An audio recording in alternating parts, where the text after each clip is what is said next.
Hello, everyone. Welcome to UTSA Department of Architecture's first lecture of this academic year. Today, we are hosting architect Charu Kokate.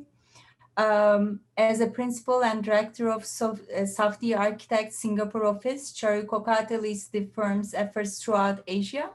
Working closely with Moshe Safdie and a core team of leaders, Charu translates the overarching design intent of projects from initial concept through construction. She's responsible for guaranteeing the balance of design goals, quality construction, and budget and schedule delivery for each project. As the regional point of contact for clients, contractors, and global consultants, she's a tireless advocate for the design, ensuring buildings are delivered with both quality construction while achieving the intended design.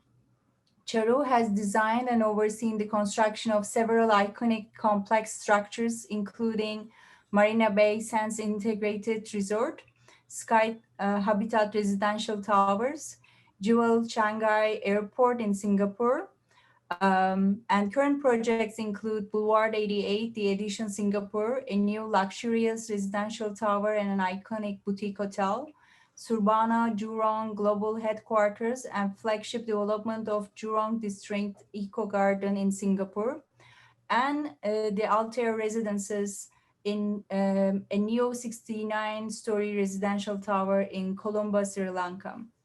Charu is a frequent lecturer and panelist, often speaking publicly about the firm.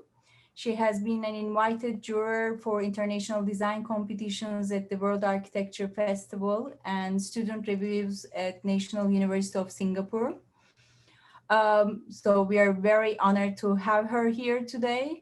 I would like to also thank and extend our appreciations to our friends Gopi and Manjuri here with us for their support for this lecture and making this happen. Thank you so much for everything that you have done and make this available for us. And Charu, welcome. Please join me welcoming her too.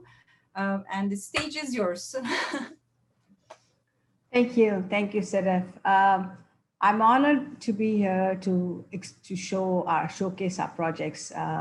It's always exciting to talk about architecture and our projects, and I really thank Manjuri and Gopi for connecting me with all of you. And I hope you all enjoy the presentation, and I hope that you're inspired by good buildings. I'm going to share my screen, and feel free, please let me know if there are any questions or any concerns about if you're not able to see it. Yeah, so I moved to Singapore from Boston in 2007, 2008 actually, to work on a project. We had just won a design competition, and so we were working on a project called Marina Bay Sands. We had won a design competition, and we had to move to Singapore just to make sure that the design worked out well and the design was built, the building was constructed exactly as per our design. This is our office in Boston. Just a second, yeah. This is our office in Boston. And we, as you all know, our office is headed by Mr. Moshe Safdie, the pioneer architect who's designed a lot of buildings around the world. And is a master designer, urban planner.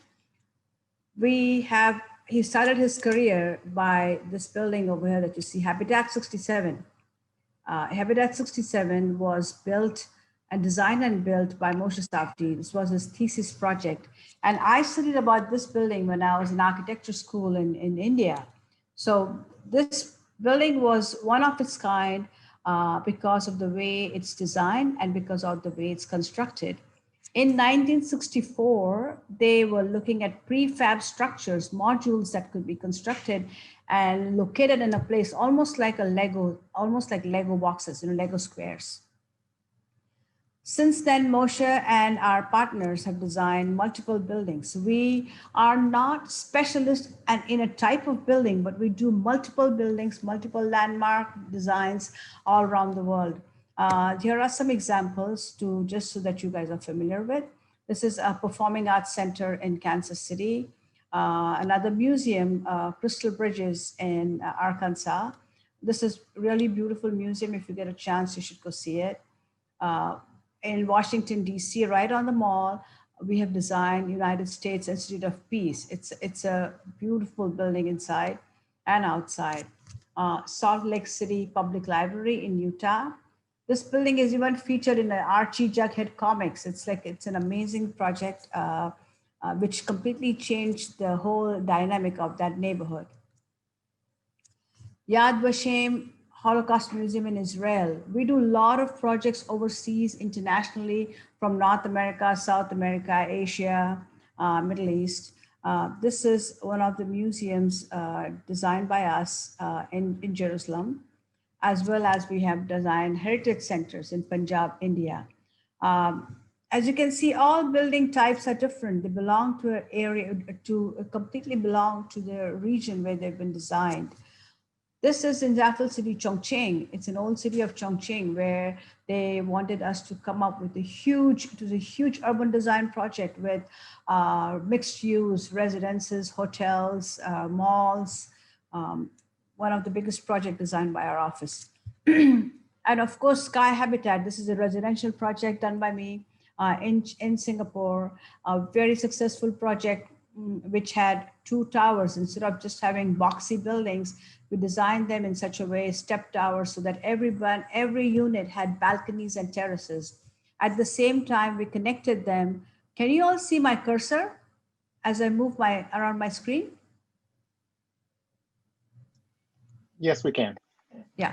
So we designed these bridges that would connect the towers together at the same time, where people could come in and sit and relax.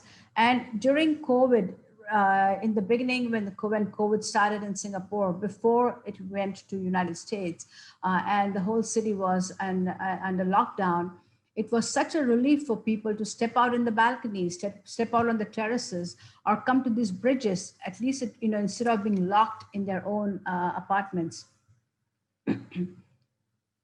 It's one of very successful residential projects designed by us. The topic of my discussion today is building with a purpose. Now, what does that mean? As an office, as a company, we are a small boutique firm with 100 people around the world. Yeah. And we follow the design principles that almost all architects follow, bringing natural light in the building, natural ventilation, designing buildings that sit in the neighborhood very well, that follow the culture of the building. But there's something else we do, which is very unique to our company. We always have this discussion when we get a project, is to say, how do we create civic spaces? How do we create public spaces in every building? So what happens is, whenever we get requirements from the clients, of course, we meet the requirements. The client says, hey, I want this, I want residences, I want this, I want that, and we do that. But at the same time, we try to create something very unique. We try to create a space that can be enjoyed by everyone. And I'm going to give you two examples of that today, and two projects with similar requirements but different settings. And both these projects are very well known around the world. They put Singapore on the world map when it came to architecture. One of them is Marina Bay Sands, and the other is Project Jewel. Now, Singapore is a very tiny city-state country in Asia. As you can see, that little red circle, that circle is way too big. There's like a little dot over there. The area of Singapore is around 280 square miles. It's 31 miles from one end to other and 17 miles this way. So you can imagine, but it's extremely dense. It's a very modern city, extremely dense. And at the same time, it's very unique. It's a fast growing city. It's a flourishing country. If you know, in Asia, once upon a time, Hong Kong was a pioneer, but now it's no longer that way. It's Singapore. It's a safe country. It has a lot of rules and regulations, as you would have heard. And you must have seen them in a lot of movies too. Like, for example, if anyone of you watched the movie, what was that? The crazy Asians. You would see the whole city in the movie. crazy rich Asian or something. The first project I'm going to talk to you is Marina Bay Sands. Let me just show you where Marina Bay Sands is. This little box that you see over there, which says Singapore, right over there is Marina Bay Sands. And the other project that I'm going to talk to you about is Changi Airport, which is over here. So Marina Bay Sands is over here and Changi Airport is over here. Between here to here, the distance is around 21 miles, something like around 10, 12 kilometers. Moving on, so Marina Bay Sands. Now, Marina Bay Sands was a design competition. The site is located right in the central business district, the downtown Singapore. It's a reclaimed land of 33 acres, and it was a very special site because it is visible from all around Singapore. This is downtown Singapore, what you're seeing, the aerial shots of downtown Singapore. This space that you see around, the green space around the site, the whole area, that's reclaimed land. So you can imagine this whole area of reclaimed land, the site was shown in the dotted line, that's the site. And it's highly visible from downtown area. It's highly visible if you're taking a water taxi or a ship or the catamarans that come from Indonesia. It's highly visible as you're flying over Singapore. So it's a great site that needed to be developed with a program, a dense program that came up from the government of Singapore. As you can see, this is the view taken just when the site was available to us in 2006. The city was still developing, the downtown area was still developing. This is not too long ago, 12 years ago. And as we moved ahead, look how dense it became. This whole neighborhood, all these buildings that you see on the left-hand side, if you see my arrow, these are all new development and still more buildings are coming in. That's how dense the whole neighborhood is, the whole city is basically. It was a design competition that went on for a year. The competition was challenging in the sense that they wanted us to design a program which was around, just give me 1 second, okay? My computer seems to be hung up. Yeah. They wanted us to design a program that was more like hotels, build hotels, hotel towers, casino, theater, shopping area, a lot of things. It was almost 6.5 million square foot of area that had to be designed, program area to be designed. One of the first challenges that we looked at and we discussed was that we wanted to make sure that the building didn't look very different, that the building blended with the surrounding. This was the initial sketch done by Moshe to say how tall our building should be, how big our building should be. He guided us through the process about, how do you make the building so that it blends with the neighborhood. And because it was such a big program, 6.5 million square foot, and especially the buildings that we're talking about were very, very big. For that, we looked at how do you do it? It's an urban design issue. It's a program. It's almost like creating a small city, microcosm of a city. So we looked at a lot of examples of how cities were built. And this on your left-hand side is a mosaic of the city of Jerusalem. And what it shows a central axis like a cardo. And this main axis leads to a public building or a public space at the end. And on this main axis are these different buildings that are public, important buildings that are located on this main axis. And that's how cities were done. And based on that, we started looking at our design and we said, okay, let's have our own cardo maximus. So this outside over here, I'm going to draw it so that you all can see. This becomes our cardo over here. This becomes our cardo. Can you all see my screen? And yes. so yes. This over here was the waterfront or the city area. This is the city area and waterfront. And what we did was at the end of our cardo, we created a public building, a museum building. On this cardo or on this main street, we have connections to the MRT, to the train, to taxis, to buses, as well as it connects to the hotel, which is behind. And we located the big buildings, which were the big important public buildings in this location. So if you see the next image over here, you can see this is the convention center. This is the casino, theater. All that you see over here in the light beige color is shopping area, retail area. And these are the hotels that we designed over here at the back. And we put the location, the main important building, which was open, which was a gift to the city by our client, which was part of the requirement to do something special for the public. We created this art science museum. So even in section over here, you can see this is the main street outside. At the same time, we created an indoor street. Now, Singapore is right close to the equator. It's very, very hot, very humid, and it rains almost every day. And so we had to create an indoor and outdoor space so that people can enjoy both, all around the year. This was in laying out and plan. And this, so three-dimensionally, as you can see, just as program-wise, you can see the same thing. We have different programs, different scale of the buildings, the hotels at the back. This is the waterfront that you see over here. And this is a special sculptural museum. Then the other aspect comes in about the scale. How do you design something that is not so humongous, that is proportionate to the way the scale is? What we did was over here was, if you can see, we had to create a three-dimensional hierarchy that addressed that issue of mega scale. When you get a program like this or a project like this, the biggest problem with these projects are mega scale. How do you humanize them? How do people feel comfortable in this?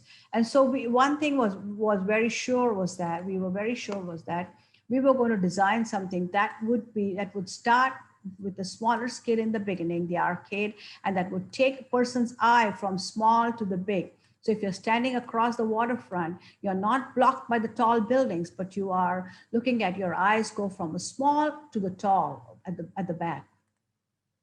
Singapore is also a city of gardens. It was very important for us to follow the same layering system about gardens. So we made sure that there were gardens at the promenade, there were greenery at the rooftops, the hotel, the part of the hotel that faced towards the city was an urban part with glazing on the front, and the part that was facing the gardens, there were botanic gardens behind, had greenery that was climbing up the tower. And so we had to make sure that we were relating to all sides of our neighborhood.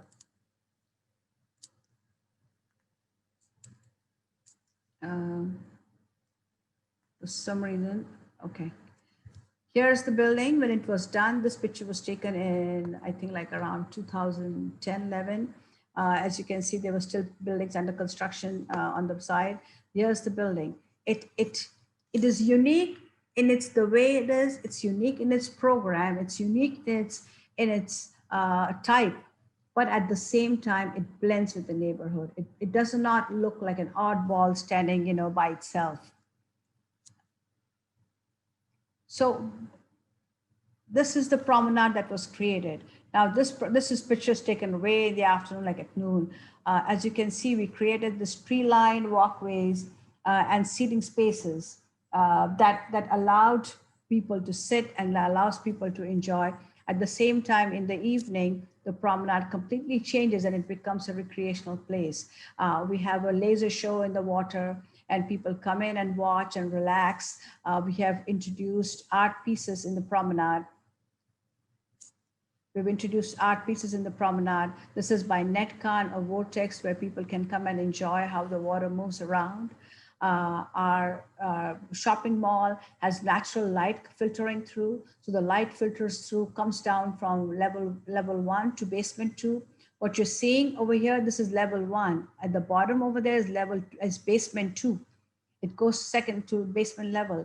And because of that, shopping is not always, generally speaking, if you look at the malls, the prime floors are level 1, level 2, where you have very important shops and designer collection and everything. Whereas the basements get very dark and you have the second tier of shopping. But in our case, because of natural light, because of the quality of the building, everything looks beautiful and we do not have the hierarchy of grading of shopping.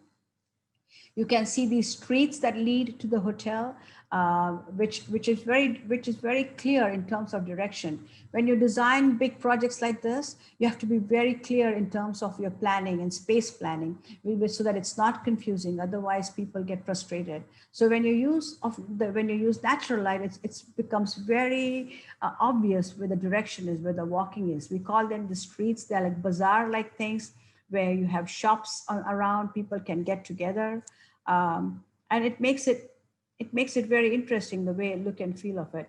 We have the building. We have theaters on the promenade. We have the theater building, performance art theater, casino, and convention center, and then the streets take you to the hotel. Now, the hotel was also a big program by itself. We had to design around 3,000 rooms. Designing a tall hotel, 3,000 rooms, 55-story high. We wanted to be very sure we were not constructing one big wall that would block the view of the city, towards the ocean outside. So we wanted to make sure that we were creating something that we called as urban windows, basically separating the buildings. This itself gives a big relief when you're looking at it from the waterfront or from the park or even from the city. It gives a big relief. The hotel is connected at level 1. So throughout, there's a through and through connection.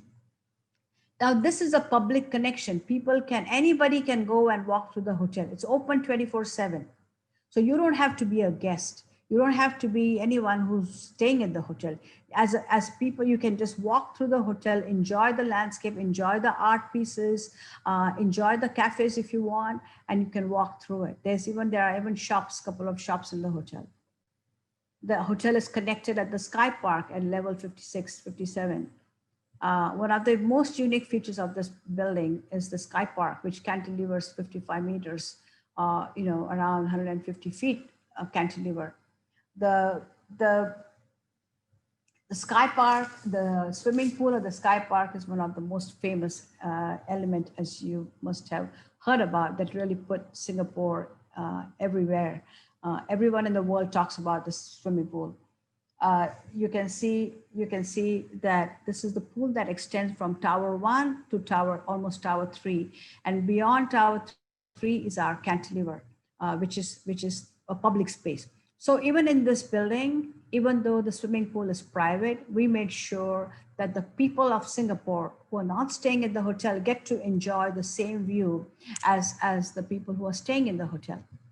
So we created this viewing deck. Now this is open to public.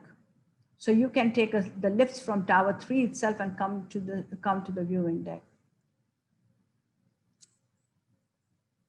This is the pool. As you can see, the whole length of the pool going through. It's a beautiful view from the pool. It's like the city is in your palms of your hands, and it's amazing.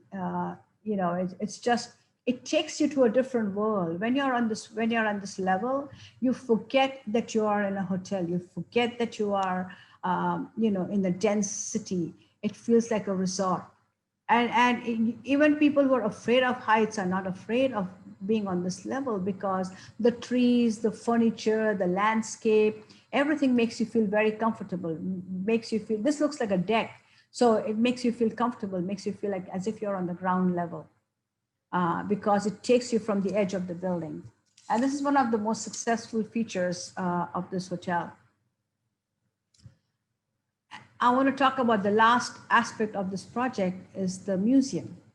The museum is a sculpture by itself. So it's something that is very attractive from outside as well as inside. It's a complex structure to build. It was a complex structure to design. We have art galleries in the basement as well as above in these fingers that we call them. And we have a central space, which is the diagonal structure that you can see, that holds the building together. If for the students of architecture who are listening to this conversation, if you can see the cantilever of this museum is so high, this space is so high that, because it's unbalanced, one side is higher than the other, we had to make sure that it was anchored down properly on the ground. And we had to make sure that it was not like a bulky anchoring to the ground. And so we use a very elegant diagrid system to do it. These are some of the art galleries that you can see, examples of the gallery spaces that we have inside. This is the diagram I'm talking about. So we have an internal skylight with water coming down from the roof. Whenever it rains, it collects the water on the roof in the dish and it comes down. And it's a beautiful space because the galleries are beyond this and people can come out of the museum and walk around this. And there's a little cafe, you can sit around the area. This is internal, and on the left-hand side image is the outside image. So what you're looking at on the right-hand side is basement one. So you can imagine the water, the beautiful light coming through. And outside is on the promenade. The left-hand side image is on the promenade, a view from the promenade. The water feature around the museum it's like a reflecting pond, reflecting the museum as well as the city around it. It's really a beautiful space. And during Singapore has light festivals, and during the light festival, they project images on this museum surface, the facade of the museum. And it really creates amazing views and amazing imagery. If anybody's interested in Formula One, which happens around this neighborhood, there are a lot of things that get projected on the museum during that time. During our National Day in Singapore, where we have fireworks, all the fireworks get reflected in this area. Marina Bay Sands is really one of the projects that makes it sort of a very special building. It's a global phenomenon recognized by the world as a symbol of Singapore. As I said, it puts Singapore on the world map. This project really proved that architecture can be a catalyst for economic growth and development. It changed, it transformed a reclaimed piece of land into a vital piece of the city. And I don't know if you had a chance to look at my TED Talk, but I've always said that, and I truly believe that when you design good buildings and good projects, design and execute, that's also important, the whole process. It's like it creates great ripples, positive ripples around the city, around the neighborhood, around the world. And this is a great example of that one. And we are very proud of it. We are very proud of being part of this. I'm personally very proud of being part of this whole journey with Marina Bay Sands. And I was fortunate enough after Marina Bay Sands to work on another project, which became another sensation again around the world. And that project is Project Jewel at Changi Airport. You remember on the map, I showed you where Changi Airport was. Now, this is also reclaimed land. The airport is located on a reclaimed piece of land. Singapore's airport is one of the most beautiful airports. It's been #1 for the last 9 years, #1 airport in the world. And even though Singapore is so small, it is very successful. They are around they have around 65 million passengers per year and growing. The design of the airport, it started with Terminal 1, which you can see over here. Terminal 1 was built in late 1980s, followed by Terminal 2 in the 90s, and then Terminal 3 early 2000. I think when I moved to Singapore, Terminal 3 was under construction. Now, unfortunately, these 3 terminals are separated because of the property, because of the site, are separate terminals. And the red dot that you see in the center over there is the control tower. And their terminals were not connected. They were only connected by, if you take the train that connects all the terminals together. So Changi Airport had wanted to have a competition. They did a competition because they wanted to expand Terminal 1. I'm going to go to the next slide to show you what it is. This is Terminal 1 that you see over here. And this is the site in front of it. This was a parking lot, a surface parking lot with a train running through it. And the train connects Terminal 2 to Terminal 3. Now, as the airport was growing and there was the Changi's Terminal 1, the way it was located, there was no place for it to grow, but to grow in this direction. I'm going to go back to the site plan again. There was no place, they didn't have any place to, let me draw it for you. They didn't have any place to grow, move in this direction or this direction. The only possibility was to grow, sorry, let me clear, wrong direction. This direction or this direction, the only possibility was to move over here toward that side. But don't forget the control tower. Control tower is a very, very important building in a terminal, in an airport. And there are very strict rules that you have to follow when you're close to a control tower. The height of the building, the sound, the reflections, every sort of thing. It's really complex. And so Changi Airport decided to have a competition for this piece of land over here. And they gave us a requirement. The requirements were, it was the international design competition and top international firms participated in it. The requirements for the competitions were shopping area, of course, parking for 2,500 cars, and shopping so that the building could be used by neighboring suburbs, as well as they wanted an attraction. Because in this terminal, in this airport, there are a lot of transit passengers. Is one of the biggest transit hubs in Asia.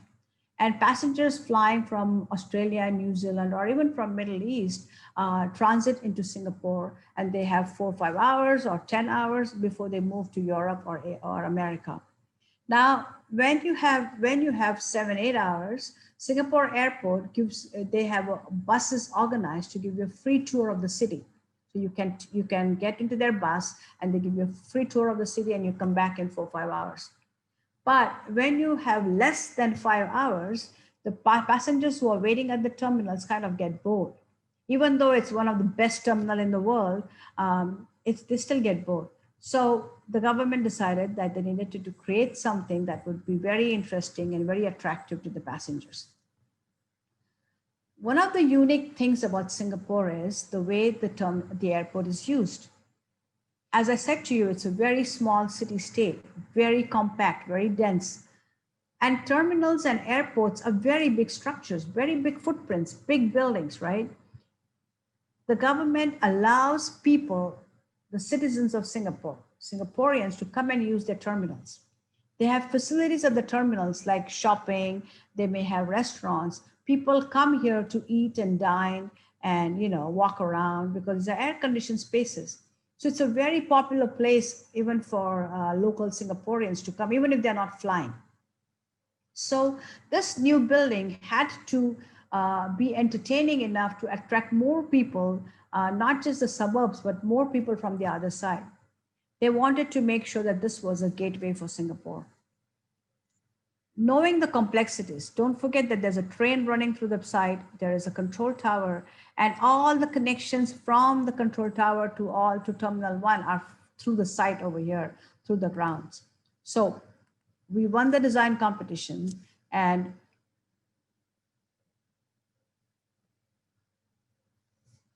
we looked at, and I wanted to explain to you our design process. How did we do it? First and foremost, the control tower defined what height of the building had to be. Secondly, the location of the building.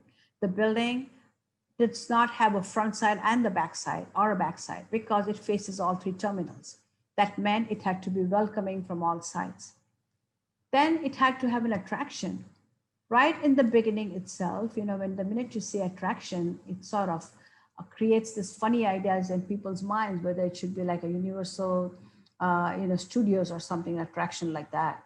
And I think we don't know what the client had in mind, the airport had in mind, but I think that they were looking at something like that, like a museum space or an attraction that would engage people in some sort of way. Right in the beginning itself, we felt very strongly that the attraction had to be timeless. We felt very strongly that the attraction had to be something that was enjoyed by one and all, the young, the old, and very, to make it very unique so that people can come back to it not just once but many times. So we decided that the attraction had to be something that was in the center, that became the focal point. And whatever program that we had given, they had given us the requirements like shopping and aviation spaces and parking all had to be around that area. We also had to make sure that the building had to be connected from all sides. So basically, if you look at it, you have terminal 2 over here, terminal 3 on this side, terminal 1 over here. This is the control tower. So we connected this with walkways, movable walkways. So we had direct connections from all the terminals. We had to make sure that the building received it on all 3 sides. And then of course you had a direct connection from terminal 1, which made it very easy for terminal 1. In plan view, this is the extent of terminal 1. This is the extent of terminal 1 basically. What we did was existing terminal 1 was only till here, but we extended out. So we added a terminal 1 on either side. We did that. So now today, when you arrive at terminal 1, when you pick up your bags, this becomes your meeters greeters hall and you walk directly into Jewel. Now, if you are taking a bus or a coach, so Singapore Airport also has a program for the nearby cities, like for example, Johor Bahru, which is in Malaysia, or other islands that people can come to Singapore and fly from Singapore. So they have bus service, which they call cruise fly cruise. So anybody taking, so when you buy a ticket, your ticket includes a bus ride from that place and the flight and the return bus ride too. So people coming with their buses and coming on through buses, the buses stop over here. They can come in and they check in. They can do their check-in. They can store their baggage and they can enjoy Jewel.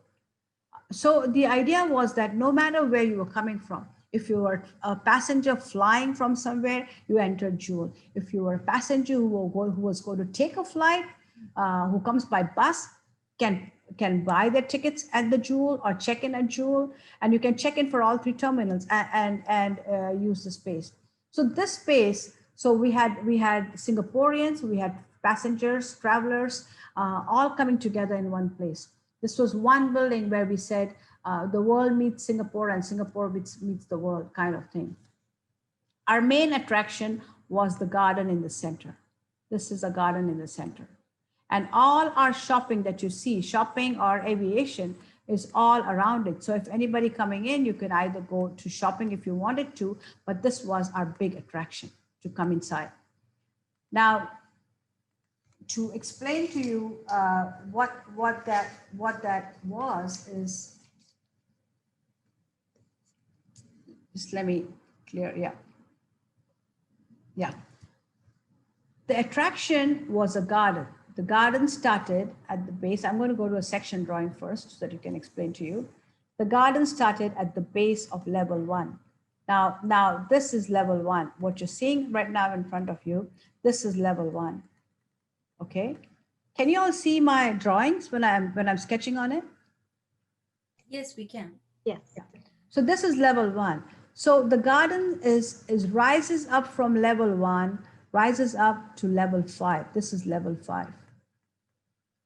It consists of a series of step planters. These are all step planters that go around the building.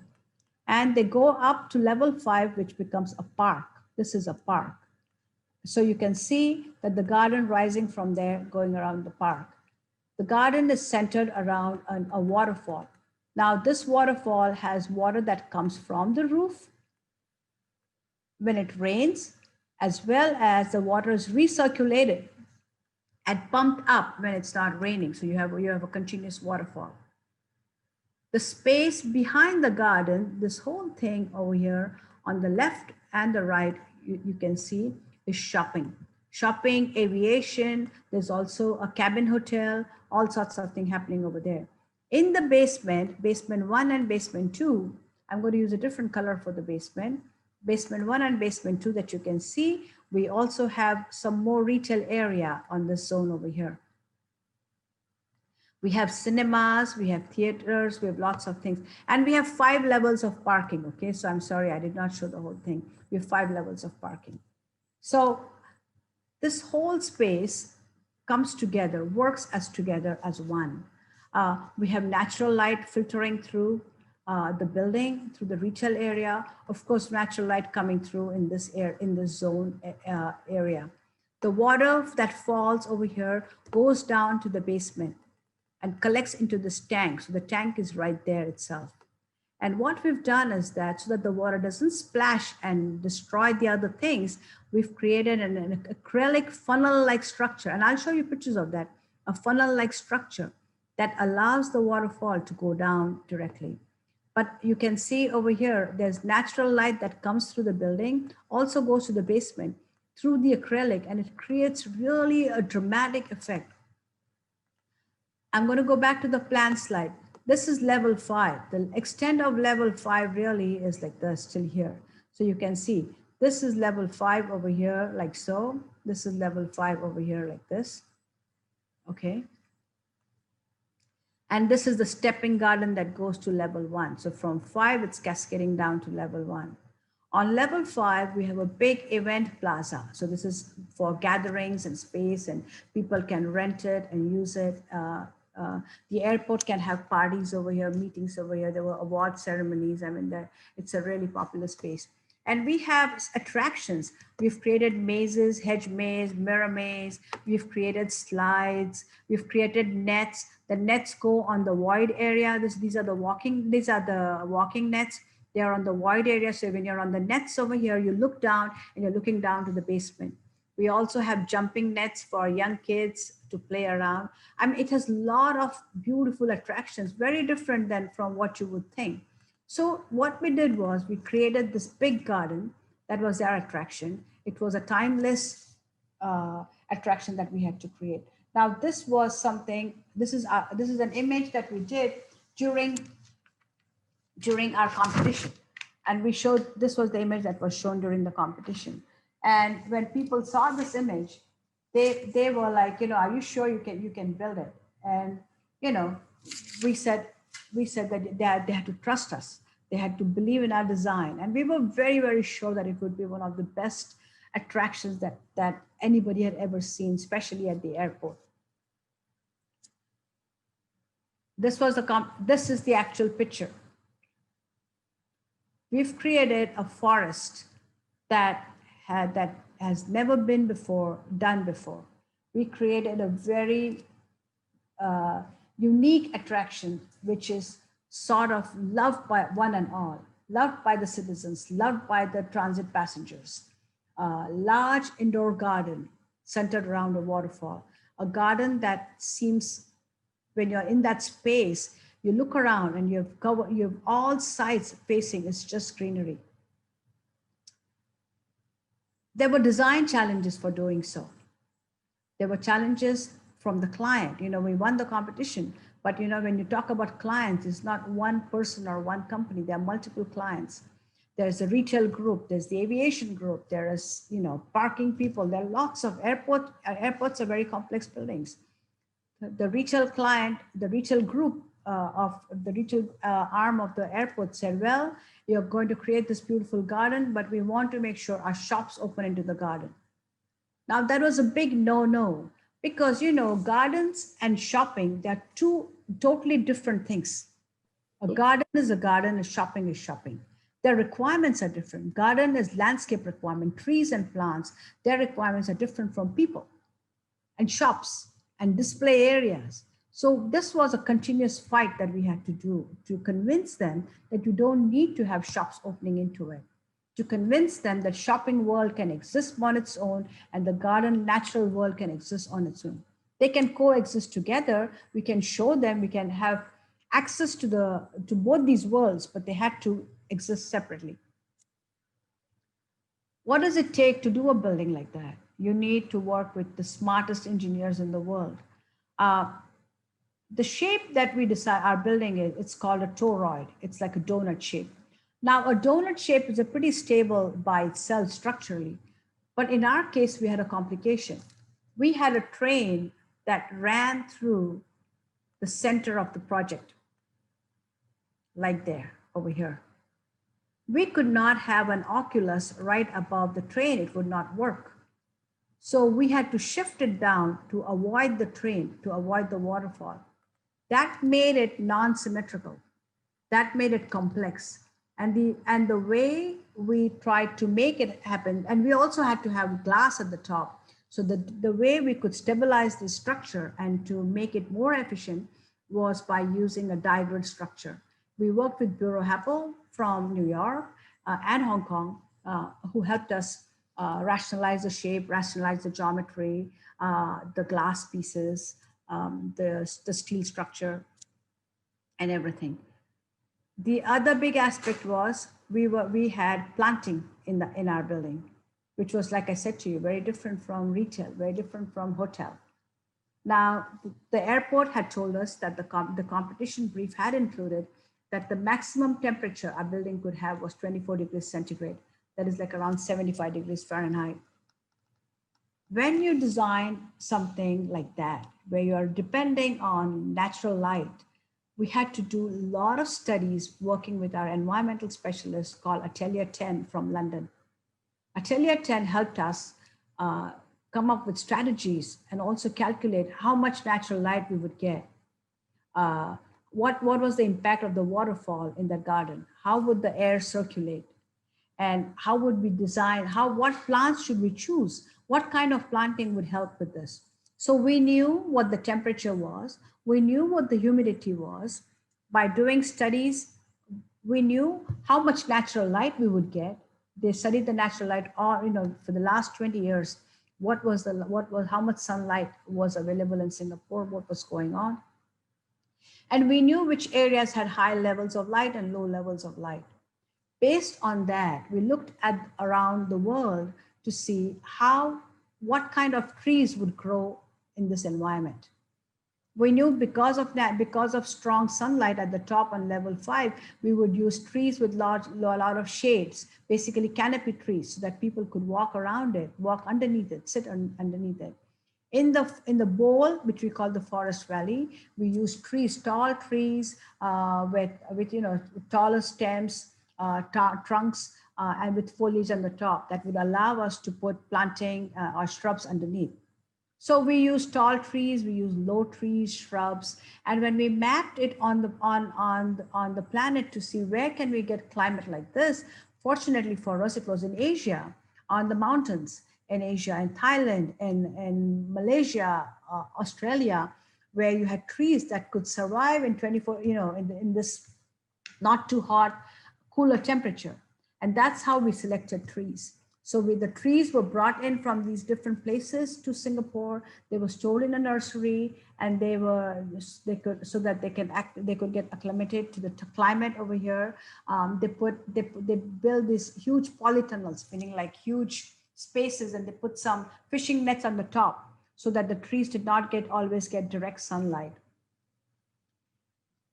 The other thing which was very important was that although these look like planters to you, they're not all planters, meaning they are planters, there's planting going on, but there's a lot of M&E, air conditioning, all sorts of things happening in these planters. In order to test everything, we did full-size mock-ups. These are mock-ups, these are off-site, not on site, but somewhere else that we had to do to check how things would look like, how the layering of planting would look like. All where these areas where people were sitting, we had to put grills over there, so ventilation. So underneath these planters, you have air conditioning ducts, because plants also need air. Plants need air, plants need, irrigation, the trees need to be washed. We had tree washing poles, air conditioning, cameras, speakers, all sorts of mechanical equipment, all embedded underneath these planters.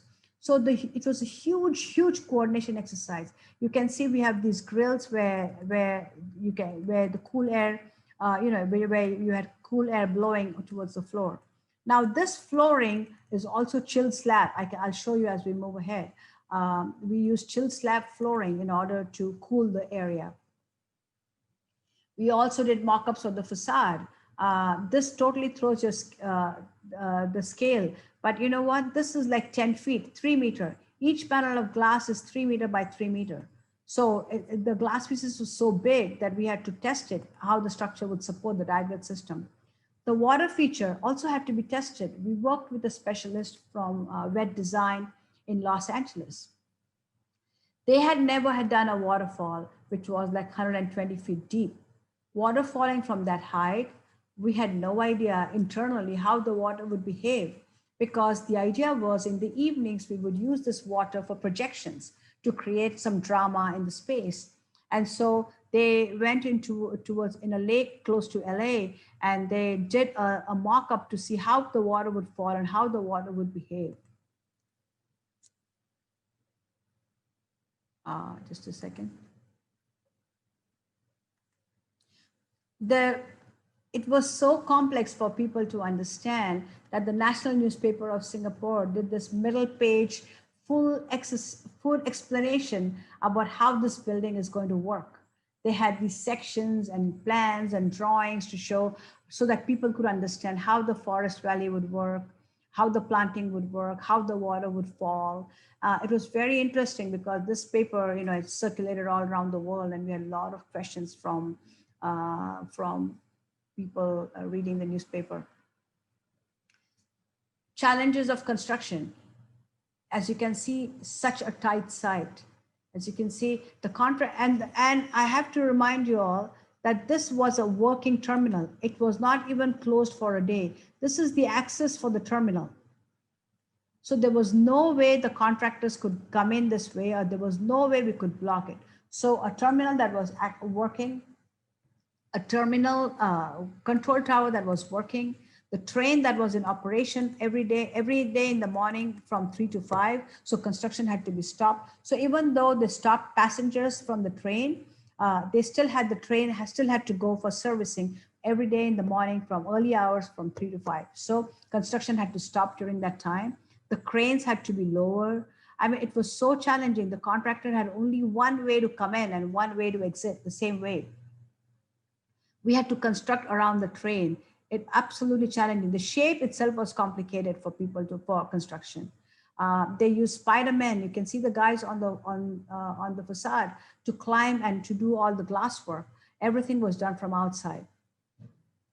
Inside was equally challenging because it was compact site. There were different people working at, everybody was encroaching on each other's area, territory. And it was impossible to do it because, we have around 2,500 trees, 2,500 trees in the building, and more than 10,000 shrubs. And so it becomes challenging because they had to plant the trees, they had to finish, they had to do everything together. This is at the bottom, as I was telling you, near the waterfall, where this is the acrylic. The blue covered tarp is where the acrylic funnel is. You can see in this picture, this is a crane that is lifting up trees that taking to the level 5. That's the base slab. On the same slab itself, they're doing the chill pipes for the chill slab. On your right-hand side, you can see they are doing the stone paving. At the same time, they're trying to do the cladding for the train tracks. It was very, very complex. And then we had the water feature, and we had the plants, and we had the planters going on. The trees that were brought in with their root balls, the guys trying to fit in all the mechanical services within the planters so that the soiling could be done. It was everything. And the project had a limited time to finish the building because it was impacting the airport, basically, the working of the airport. Here's a slide showing you, comparing you before construction and after, during construction and after construction. So the image on your left is during construction. The image on your right is, sorry, let me go back. The image on your right is after construction. So you can see the difference. You can see the forest valley on the left-hand side, bare concrete, and on the right-hand side, filled with trees and plants. This is how the building looks from Terminal 2. What you're seeing over there is the walkway that people take to come from Terminal 2. As I said to you, there's a train that connects at level 3. So at level 3, as the train goes through the building, it splits the building into two halves, the north and the south. So what we did was, instead of bringing the people from other terminals at level 1, we brought them at level 3. so that the level 3 gets the footfall and also more people as they come into the building. Here's a view showing you people walking through the terminal, walking through the walkways, the link bridges coming to the terminal. This is the entry from level 1 when you get drop off by taxi. This is what you see. You get the glimpse of the train going through, you get the glimpse of the waterfall.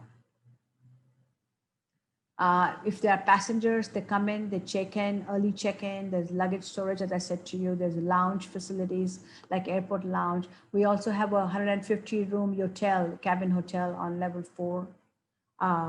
Shopping, of course, if people are interested in shopping, there is shopping that goes in around. We were able to show this is people coming in from different sides trying to look at the forest valley, look at the gardens.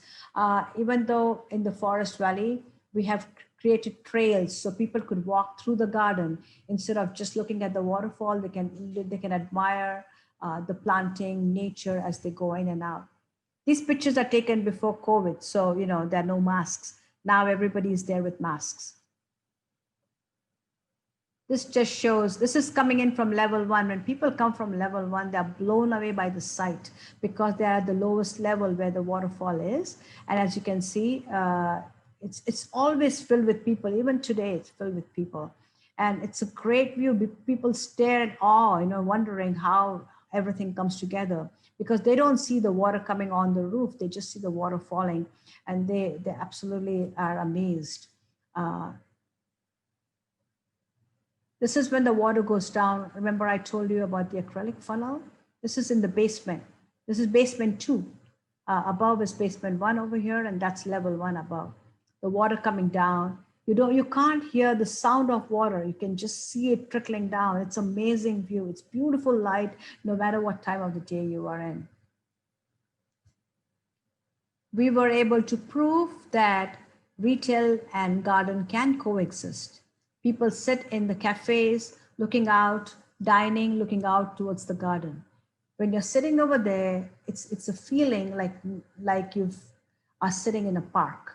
You don't feel that you're sitting in the terminal. You don't feel you're sitting in the shopping mall. You feel it just takes you to somewhere else. Airports are supposed to be stressful areas, but not the space over here. The park at level 5 is an amazing place, even for kids. It's for kids, for older people, for everyone.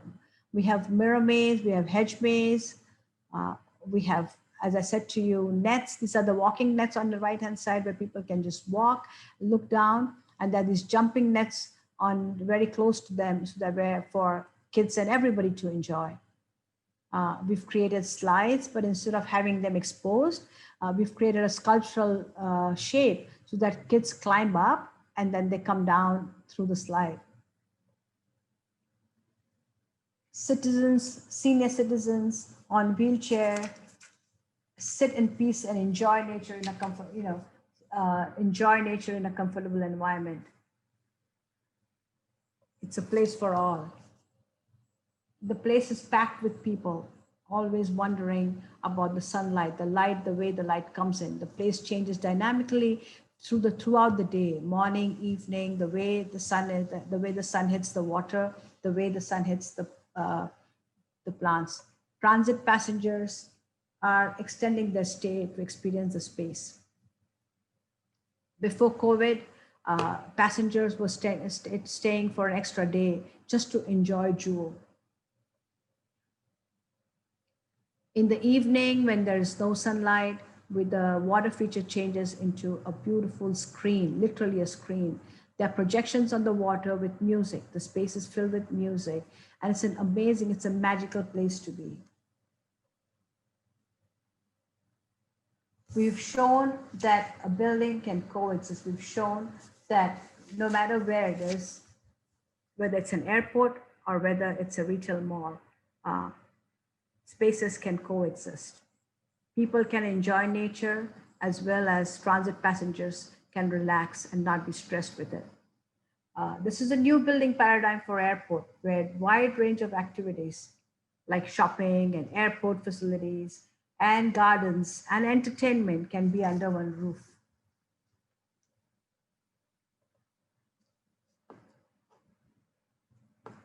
This is a picture during one of the evening shows. You can see the train going through, you can see the landscape, you can see everything. This is all indoor, very hard to believe. Actually, when you're inside, you forget that you're indoors. That's the best part of the project. New York Times wrote an article about saying that my 27-hour vacation at Singapore's Changi Airport, the writer took a day off, just, she extended her stay just to enjoy the airport, which was a great thing for us because you know what, places like Jewel really have a positive impact on people. This is our team, our wonder team that did the project. And I can't help but say that this is another project very close to us, very close to my heart, especially because I've worked on it day and night with my team. And, when you work on projects like Jewel and Marina Bay Sands, you know that in these places impact life of millions of people from all around the world and from all walks of life. And it proves the point that it is worth the effort, worth the time, worth the pain to create spaces that have such a positive impact on millions of people around the world. Thank you.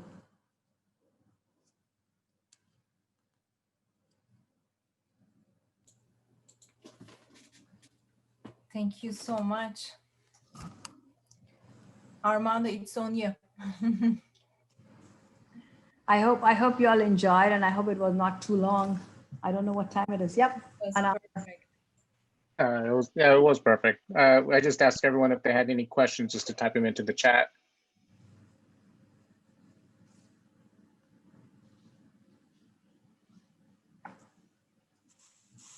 So the first what one. was the budget?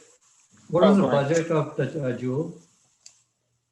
The budget for Jewel, including the site and everything, was 1.6 billion Singapore dollars.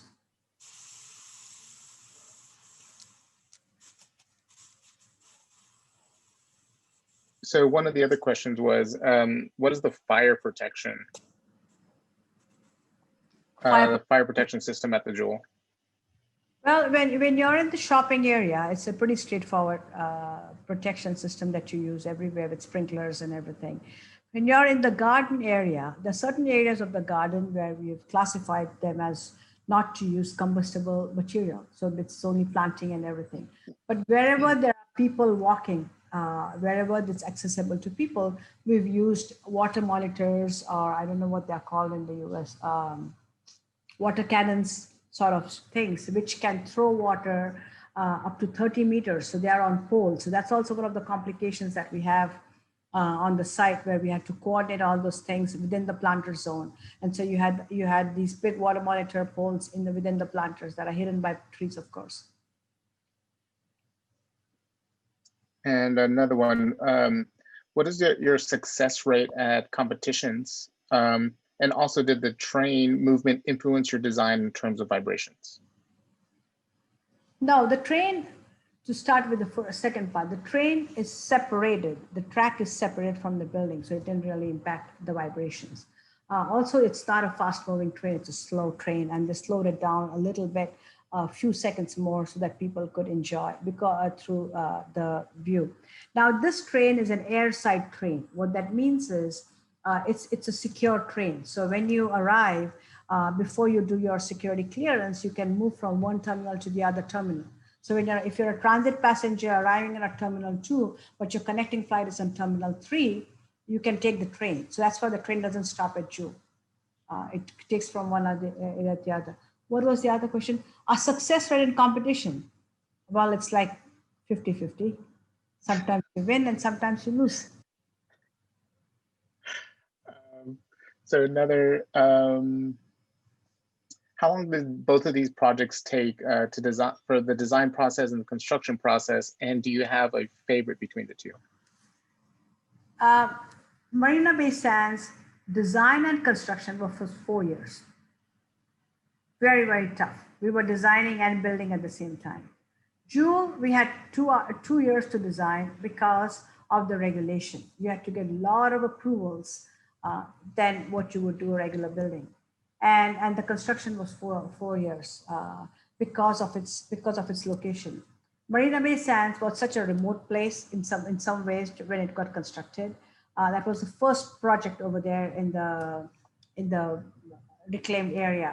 So there was no problem about trucks coming in, the timing of the trucks, the concrete, all that stuff. Whereas in Jewel, everything had to come at non-peak hours. Materials were brought in at non-peak hours. So there was a lot of these coordination that the contractor had to do. So it took a little longer. And for the Jewel, the airport project, how did you tackle wayfinding? Wayfinding, if you look at a floor plan, wayfinding was pretty straightforward. Definitely, we had our central garden. That garden became the focus, and everything around the garden was landscape, was shopping and everything, right? What we did was one of the most important things that we did. Let me see if I can share my screen again.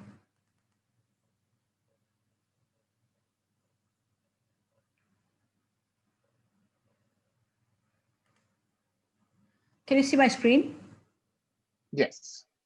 So one of the things we did was that this is terminal 1 over here. This is terminal 3 on this side, and this is terminal 2 on this side. What we did was, because the building is an oval shaped building, it can get confusing. We created these gardens over here. We call them gateways, okay? So this garden was where the bridge from terminal 3 came in. This garden was the bridge from where terminal 2 came in. This was terminal 1 entrance at level 2. And this is where this garden was related to the control tower. So if you are someone who's walking around in this area, you would know the change of scenery. Number one, when you came in over here itself, this was a garden area. You looked out, you saw beautiful landscape. You saw a different kind of planting on this side. If you continued further, you could see the tower, control tower from this zone. As you moved further down, and still you could get a glimpse of the garden. So you didn't get a glimpse over here, but as you walked further down, you could see another garden over here, another different type of over here.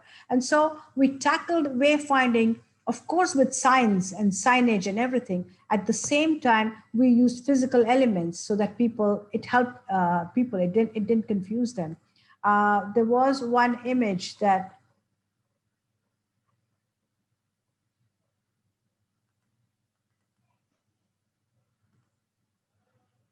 this is one of the gardens to show you when you come in from the terminal. This is one of the gardens that you get the glimpse of the waterfront on that side. Now, these bridges also can lead you to the walkways and the gardens, like you see in the image on the left-hand side. It's a very straightforward process. I mean, that's the thing people wonder about. Oval shape. Oh my God, are people going around in circles? That's not. All right, thanks.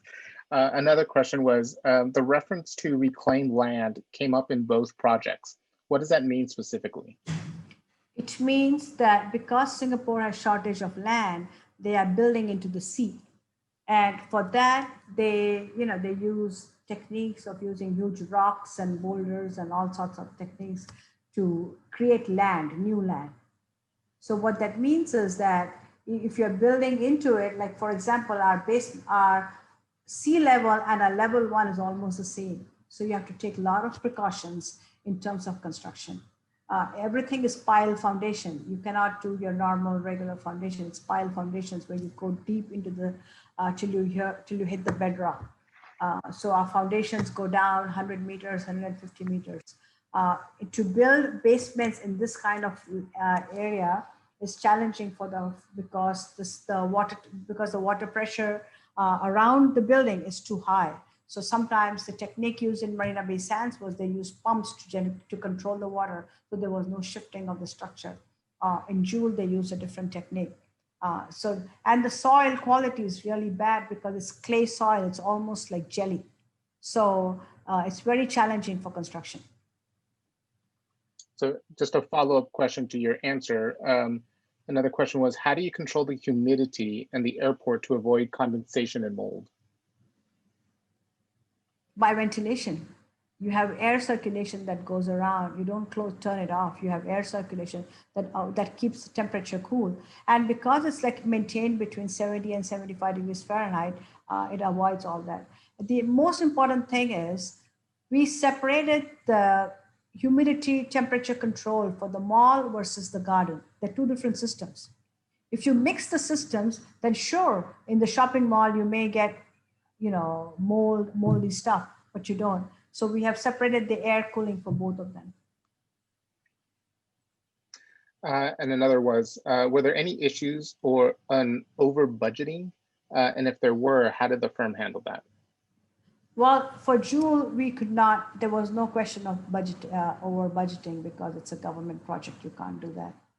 In Singapore, there are very strict rules for that. For Marina Bay Sands, it was the reverse condition because in 2008, 2009, the economy around the world really had shut down. There was no money to complete the project. The client put their personal money in it. And so it was all about finishing on time. So there was both these projects, they were very challenging. Don't misunderstand the idea that if the project costs billions of dollars, that means we have a lot of money. No. The big projects, there's never money to finish it. You cannot even convince the client because they're already spending a lot of money. So it's very challenging doing that. So both projects, we were okay. We did not, we did not go over budget or over time, both. And also for the Jewel, if you had more time for the Jewel, what else would you have liked to, what else would you have liked to add to the overall project? I think we are okay. I don't think we need to add anything. I think it's already there, a little bit too much. And what is the maintenance cost of the garden? Oh, I don't know. I don't know that. But because the garden is not a manicured garden, it does not look like, it looks like a natural garden. So there's less maintenance from that point of view. You're not trimming and pruning all the time. The second thing is because it's an indoor garden, the growth of plants is not as much as you would see it outside in a tropical climate. So yes, it is expensive to have such big gardens inside. I don't know. I don't have the answer for the number, for the maintenance cost. And another, is it typical for buildings in Singapore to have this emphasis on accessible public space, or is that something that is very unique to your firm? It is very unique to our firm about accessible space. It's very unique to our firm to have public spaces, to create public spaces. Whether it's Marina Bay Sands, whether it's a residential project like Sky Habitat or Jewel, it was never about, the program never called for creating accessible space, public space. But we make sure that every building that we create, we do that. The reason is in a city like Singapore, and I think it's happening also in the United States a lot. I see it in Boston area too. For people, relaxing or recreational spaces have become the malls. And the malls are very one-dimensional. You either shop, or you eat, or you just get out. There's nothing over there. It's not for all. Like I personally hate going to malls. So creating spaces that have another dimension to it, which is entertainment, but not entertainment that you can get bored with. Entertainment that involves natural light, planting, sound, all that stuff, relationship to nature. I think that makes a big difference. And I think that's very unique to us. Another is, how much heating and cooling energy does the Jewel consume each year? So I don't have the specific answers for all these, how much kind of thing, but we don't need heating because we are in a tropical climate. It's just cooling. And let me get to another. What innovative technology was used in the check the areas? Not sure if I understand that question. But anyway, what I would explain to you, in Jewel, we've used, state-of-the-art technology in our construction. For example, all our glass pieces, the glass panels and the metal panels have RFID code on them. So for example, if a glass panel was to break, the maintenance guy just has to go and scan the piece, which will tell them exactly the specifications of the glass, exactly everything, and they can order directly from the fabricator. That's one of the things we used. Using a structure like a die-grid structure helps a lot. It's a very reliable, efficient structural system that we've used. The cooling system and all. I mean, when you do a building that is so much, I should say, an unusual building, when you do an unusual building, you work with people who are very open-minded about it, including the client. We work best with ambitious clients. When you work with ambitious clients, you get ambitious designs, and it's really challenging. And when you work with engineers from all around the world and you're creating something unusual, unique by itself, you do all the research needed to make sure it's state-of-the-art building. If they're talking about security system, our cameras are embedded in the lights, so you don't know if it's a light or it's a camera. So we've used all these things, the white light, the lights in the malls, the light changes from morning to evening. During the morning it is a little more whiter light, during the evening it gets warmer light, kind of thing. So the quality of lighting is the same. There are a lot of other things that we've done that way. Yeah, so I'm glad you clarified with that with the security check-in. Were created variances in the new laws in Singapore in order to approve the construction documents, inspections, etc.? Yes, because when we did Marina Bay Sands, Singapore did not have a big project like Marina Bay Sands, which would involve so many people. The convention center of Marina Bay Sands, if the whole convention center is full, there would be around 25,000 people in that building. The hotel, such a big hotel, all these things, the biggest building in Singapore or the largest building in Singapore was the airport. And so it's very challenging when you go to the authorities or different groups to get your building approvals. Even for Jewel, when we showed them the garden, they were not convinced in the beginning. So it's a very time-consuming, lot of patience, lot of dedication and passion that you have to deal with to convince people with your idea. And first you start convincing yourself, then you convince the client to get your idea. Once the client is with you, you convince the contractor to build it as per your idea. Once the contractor is ready, you have to convince the authorities to approve the thing. It's a process which is absolutely, you have to be totally immersed in it to do a buildings like these, both these projects or even Sky Habitat. You have to be completely into it. And if you are convinced and if you believe and you have a strong conviction that this is the best design and this is going to be the best solution for this building, it shows in your belief and it shows in your confidence, and you convince people as you go through. So if we have time just for a few more. Go ahead. With a project this large and assuming a high number of primary and subcontractors, how integrated was the design development construction phasing? Did this present interesting solutions or issues? Very, very, very integrated. We as designers, we work absolutely closely. We are part of the contractors team. I always like to tell students, the fun part of architecture is, as architects, we are very small as compared to what it takes to make a building. We work with designs, and it's like on a small paper, and you work on the paper or your screen or your tablet, whatever it is. You are in control. It's in your hands. You go to the construction site, and you are like so tiny in that big, vast field of things. And it's not in your hands. You are at the mercy of not the contractor or the subcontractor, but the construction worker. And if you're not able to get through the barriers, of working with the contractor or the subcontractor, you'll never get what you want. You have to work with them. I would, on a Saturday, it would be my site walk with the main contractor just to understand his problems so that he could understand my problems and why we had to do it. And it's more architecture or construction industry or construction of a project is so much less of design. It's less of design, less of technology. It's more of people skills. You know, you're dealing with guys who are working under stress. You're dealing with guys who have an agenda of their own to finish the project on time, to finish it on budget. Here comes this woman telling them, sorry, we don't want this. We don't want to do this. They're not going to listen to you.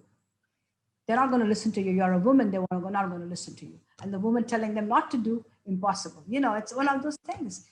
So you have to win over them. You have to work with them. You have to understand where they come from. You cannot give them solutions. It's means and methods. We are not experts in construction. We may be designers. We are not experts in construction. So you go them, you tell them, hey guys, you know what, we have to, this is what we need. How can we do it? There are compromises on their side, on our side. But if you make them believe in your vision, if you make them believe in your idea, if you get them on your side and if you make them believe that you are one team, I think it's doable. And we've proven that it's doable. But it means you have to take the high road, and it means you have to be able to say, okay, I'm wrong, you are right. Okay, give me an idea. Tell me how to do it. And I'm going to combine a couple questions here. How many competitions do you work on per year, and which current projects are you currently working on? How many competitions? It all depends, you know, when we work on, we work Boston, Singapore, China, we all work together. Singapore is our regional office. It depends, you know, sometimes we do one competition, sometimes we do two competitions. It depends on how big the projects are, how busy the office is. Sorry, what was the second question? What current projects are you currently working on? Oh, yeah. I am currently working on an office building, which is like a headquarters for a local office, for a office over here, which is another very, very nice project, very cool project. And another high-end residential and a hotel. I mean, we have smaller projects now. And for the last question, what recommendations can you offer students of architecture regarding their education? What is important to gather from their academic years? You know, you can be an architect or a designer only if you like it. One of the things I will tell you is that and I'm going to tell you only from my experience, you know, I don't have the worldly wisdom to give you an advice about what you need to do. But I'll tell you one thing, it's all about working hard. It's all about people skills.